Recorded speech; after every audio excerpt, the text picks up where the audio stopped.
This is so good. Guys, join me in celebrating my renewal. So it's time to get all of those excess fat and throw them away. So guys, my weight loss guru at Annie's Enhanced Beauty has decided to run 3 days promo just to celebrate my re-endorsement. We have two promo packages. The mini box selling for just 15,850 and the maxi box selling for just 29,000 naira. That's not all. The first 20 orders will get this magic cup with the queen's face. How about that? This promo starts on the 30th of this month and ends on the 2nd of October. So guys, if you want this, My people, never you take a woman of grace for granted. Never you try to disgrace a woman of grace indirectly or directly because it's going to backfire you. My people, as May Edochie is celebrating her renewal of her endorsement, like she has renewed more than 3 endorsements, my people. In the other hand, Yul Edochie is begging for contracts. Yul Edochie is in Abuja currently begging for sales because we all know say Gaiman Rush and open an agent company according to him. He said that he is now a contractor, yes, and he also supply goods across the country. My people no be small something, and this has made many online in-laws, many fans of May, and people all over the world to question Yul Edochie and Judy Austin. You guys cannot manage common marital gbasgbos. Now you want people to entrust their own money into your care. My people no be small something. As they shall at this moment at the internet space, as May is celebrating the renewal of her endorsement, Yul Edochie is currently crying, begging people all over the world to come and patronize his business before hunger go buy him. My people, and right over here, Yul Edochie wrote, "If you love me, please come and buy property from my company, Isimili Global Limited. Don't wait for me to buy before you go start shouting. Justice for Odogu, justice for Odogu. The best justice you can do for me at the moment is to come and patronize my business. Let me enjoy the justice while I am still alive. Yul Edochie." My people, una don see am now. Yul Edochie is currently begging people all over the world to come and patronize his business, to come and buy from him all before hunger go buy him.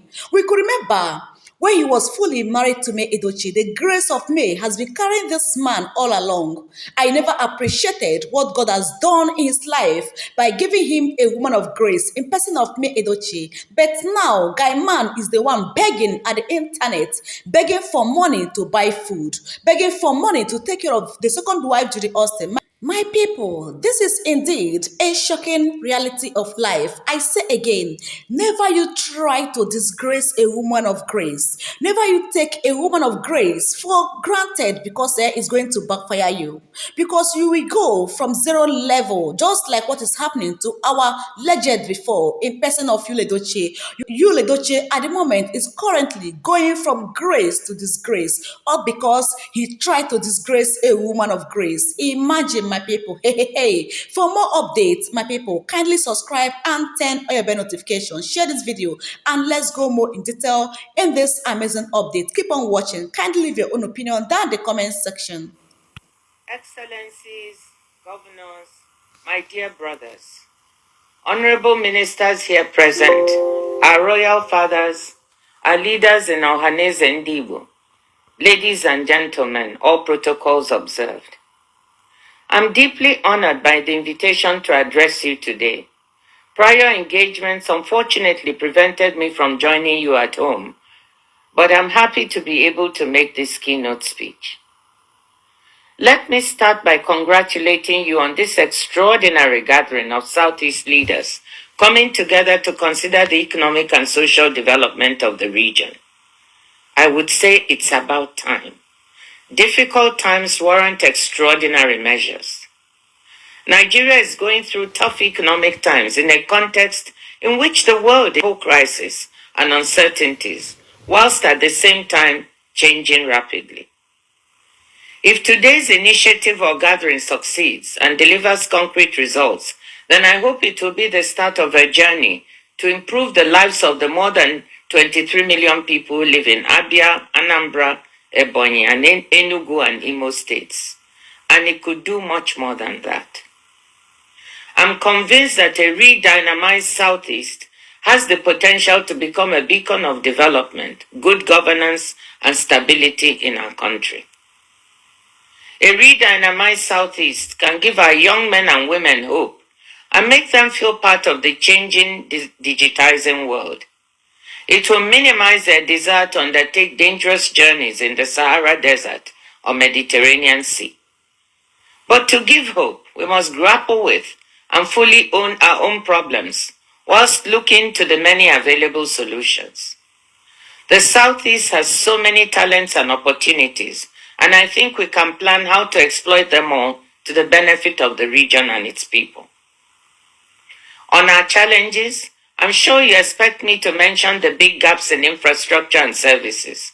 Yes, that is a challenge, and we'll come to that. But I don't think it is our biggest challenge.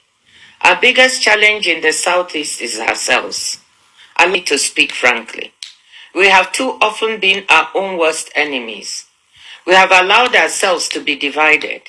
We've lost focus and lost sight of our biggest assets, namely a sense of community and mutual support. We no longer have solidarity. Instead, we have fragmented as a people, and that has made us forget how to work with each other. We don't support each other. Instead, we attack and undermine each other. We're too individualistic, and individualism can be good, but not when we need to come together as one to enable us deliver. But there's a bright side to this challenge. If our big problem is ourselves, it means that the solutions also lie in our hands.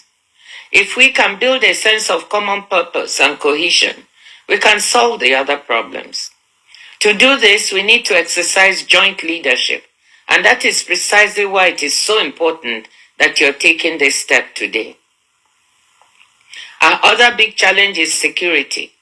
This has arisen partly from our fragmentation. Insecurity in our region is sending the wrong signals about whether one can invest in the Southeast.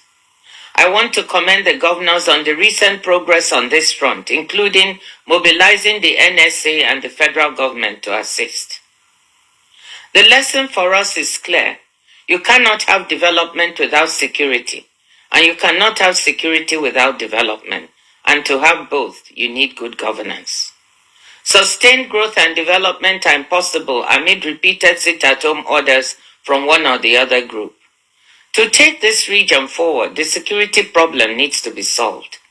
The federal government is obviously an important player here, but there is much to be done at the state level, and that is why I commend your leadership as our governors. I hope that the relative calm returning will become the norm. We also have to admit that the governance of our states can be stronger and deliver more. After all, we are Ndi Igbo, and we should hold ourselves to a higher standard that delivers more for our people. In that context, it is important to pay attention to our fiscal performance.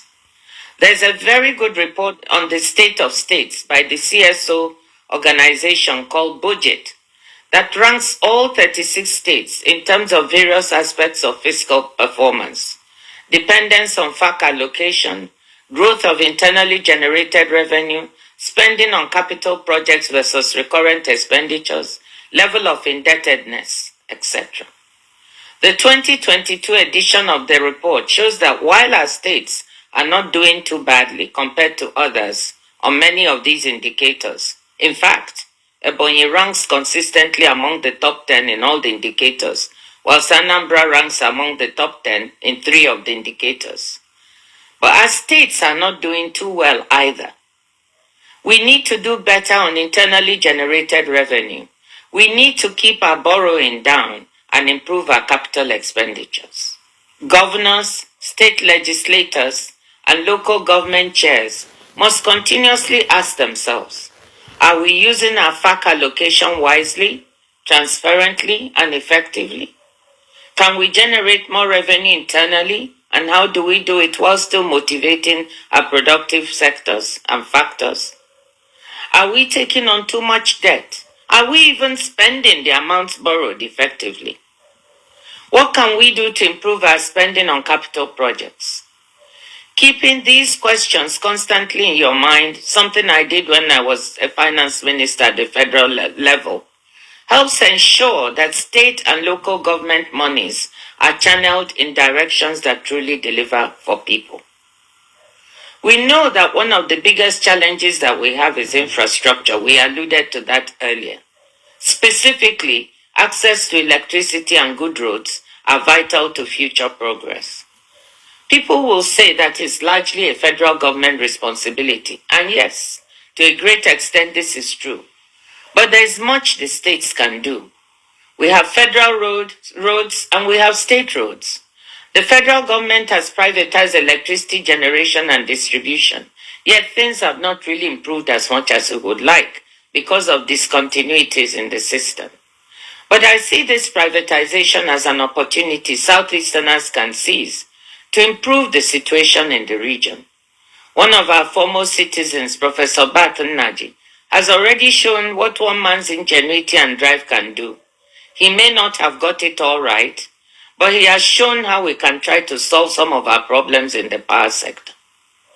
Now that the world is moving to renewables because of climate change, we also have the opportunity to move to off-grid solar solutions for our rural areas, while still looking to see how we use our gas for urban and industrial purposes.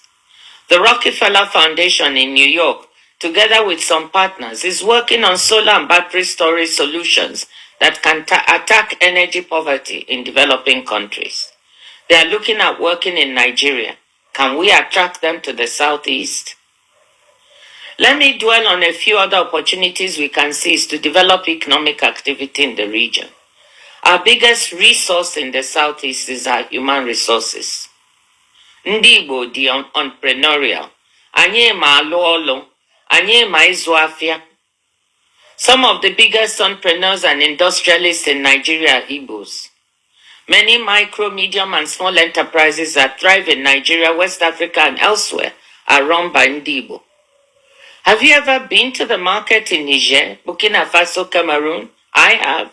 And these places are full of enterprising Ndị Igbo. Then I ask myself, why is the Southeast looking so shabby? Why is our wealth and industry, apart from Aba and Nnewi, not so visible here in the region? How can we harness this entrepreneurship even better at home? Beyond Innocent, our wonderful brother, and a few others, can we get the several billionaires we have to invest more in the Southeast so that we can create decent jobs for our young people right here? Can we get beyond our individual beautiful mansions in our villages to make our Land Igbo lovable and livable? How can we have an apprenticeship model that a scholar recently described as, quote, the largest business incubator platform in the world, with apprentices emerging with skills, experience, and also startup capital, close quote, and still see our young people desperate on the streets of Onitsha, Lagos, and every small and large city in between? I want to suggest right away that we convene a Southeast Investment Forum, not for people from outside the region or abroad, but for our own Igbo business people,